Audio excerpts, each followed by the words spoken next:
Hello friends, स्वागत है आपका हमारा यूट्यूब चैनल स्टोनो नॉलेज पे।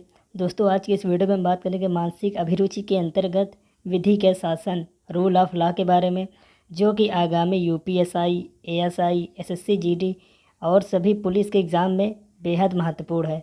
तो चलिए फिर ज़्यादा देर न करते हुए यह सीरीज स्टार्ट करते हैं। सबसे पहला क्वेश्चन इस पर दोस्तों कह रहा है कि विधि का शासन स्थापित किया गया है। विधि का शासन किसमें स्थापित किया है? ये कह रहा है कि सामाजिक समरसता स्थापना हेतु। बी कह रहा है कानून व्यवस्था स्थापना हेतु। और दोस्तों विकल्प सी कह रहा है ए और बी दोनों, तो इसका राइट आंसर हो जाएगा ऑप्शन नंबर सी, ए और बी दोनों। अगले क्वेश्चन पे चलते हैं। अगला क्वेश्चन कह रहे हैं कि जहाँ शासक वर्ग एवं जनसाधारण का अधिकारों में अंतर है वहाँ। तो दोस्तों जहाँ शासन वर्ग एवं जनसाधारणों का अधिकारों में अंतर होता है वहाँ विधि का शासन नहीं होता है। ऑप्शन नंबर दोस्तों इसका बी राइट हो जाएगा। अगला क्वेश्चन है कि विधि के शासन में न्याय सिद्धांतों की व्याख्या की जाती है। विधि के शासन में न्याय सिद्धांतों की व्याख्या की जाती है, तो यह किससे की जाती है? प्रभावशाली व्यक्तियों के हितों में, आम नागरिकों के हितों में या विशिष्ट व्यक्तियों के हितों में। तो इसका दोस्तों हो जाएगा ऑप्शन नंबर बी राइट हो जाएगा, आम नागरिकों के हितों में। ऑप्शन नंबर दोस्तों इसका बी राइट हो जाएगा। अगला क्वेश्चन है कि विधि का शासन का अर्थ है। विधि के शासन का अर्थ है कानून की सर्वोच्चता, कानून की कठोरता, कानून की मौलिकता या फिर कानून की समानता। तो विधि के शासन का अर्थ है कानून की सर्वोच्चता। ऑप्शन नंबर दोस्तों इसका ए राइट हो जाएगा। अगला क्वेश्चन है कि विधि का शासन बल देता है। विधि का शासन बल देता है न्याय पर, समानता पर, निष्पक्षता पर या फिर ये सभी। तो दोस्तों इसका ऑप्शन नंबर डी राइट हो जाएगा, इन सभीयों पर विधि का शासन बल देता है। ऑप्शन नंबर दोस्तों इसका डी राइट हो जाएगा।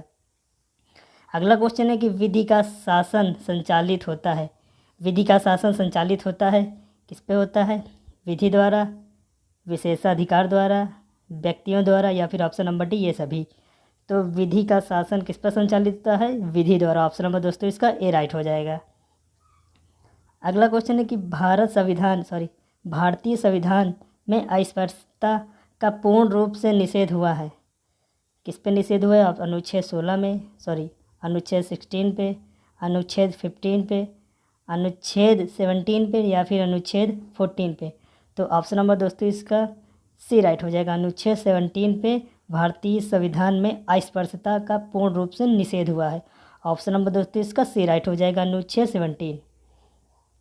अगला क्वेश्चन है कि भारतीय संविधान में विधि की समता का उपबंध किया गया है। किस पे किया गया? अनुच्छेद 12 में, अनुच्छेद 14 पे, अनुच्छेद 15 पे या फिर अनुच्छेद 16 पे। तो विधि के समता का उपबंध अनुच्छेद 14 पे किया गया। ऑप्शन नंबर दोस्तों इसका बी राइट हो जाएगा। अगला क्वेश्चन है कि मानव अधिकारों का रक्षक है। मानव अधिकारों का रक्षक है विधि का शासन, विधि की कठोरता, विधि का मनमानापन या फिर उपरोक्त में से कोई नहीं। तो 9 नंबर का ऑप्शन नंबर ए राइट हो जाएगा, विधि का शासन। ऑप्शन नंबर दोस्तों इसका ए राइट हो जाएगा। अगला क्वेश्चन है कि विधि के शासन में सम्मिलित नहीं है। इन तीनों में से कौन सा विधि के शासन में सम्मिलित नहीं है? मनमानी करने की शक्ति, बी विधि के समता, सी विधि की सर्वोच्चता। तो दोस्तों इसका हो जाएगा ऑप्शन नंबर है मनमानी करने की शक्ति। ऑप्शन नंबर दोस्तों इसका ए राइट हो जाएगा। अगला क्वेश्चन है कि भारत में विधि के समक्ष क्षमता प्राप्त है। नागरिकों को प्राप्त है, अनागरिकों को, विधिक व्यक्तियों को। तो ऑप्शन नंबर दोस्तों इसका डी राइट हो जाएगा, इन सभी को भारत के विधि के समक्ष क्षमता प्राप्त है। ऑप्शन नंबर दोस्तों इसका डी राइट हो जाएगा। अगला क्वेश्चन है कि भारतीय संविधान में विधि के शासन को सम्मिलित किया गया है। भारतीय संविधान में विधि के शासन को किसमें सम्मिलित किया गया है? ये कह रहा है कि मूल अधिकारी की श्रेणी में, बी है नैतिक अधिकारों की श्रेणी में, सी है नीति निदेशक तत्वों में या फिर डी है उपरोक्त में से कोई नहीं। तो 11-12 हो जाएगा ए नंबर। भारतीय संविधान के विधि के शासन को सम्मिलित किया गया है मूल अधिकारों की श्रेणी में। ऑप्शन नंबर दोस्तों इसका ए राइट हो जाएगा। अगला क्वेश्चन है कि भारतीय संविधान में विधि का शासन किस देश के संविधान से लिया गया है? अमेरिका के संविधान से, ब्रिटिश के संविधान से, रूस के संविधान से या फिर कनाडा के संविधान से। तो भारतीय संविधान में विधि का शासन जो लिया गया है या लिया गया है ब्रिटिश संविधान से। ऑप्शन नंबर दोस्तों इसका बी राइट हो जाएगा। अगला क्वेश्चन है कि विधि का शासन सिद्धांत के प्रवर्तक कौन है।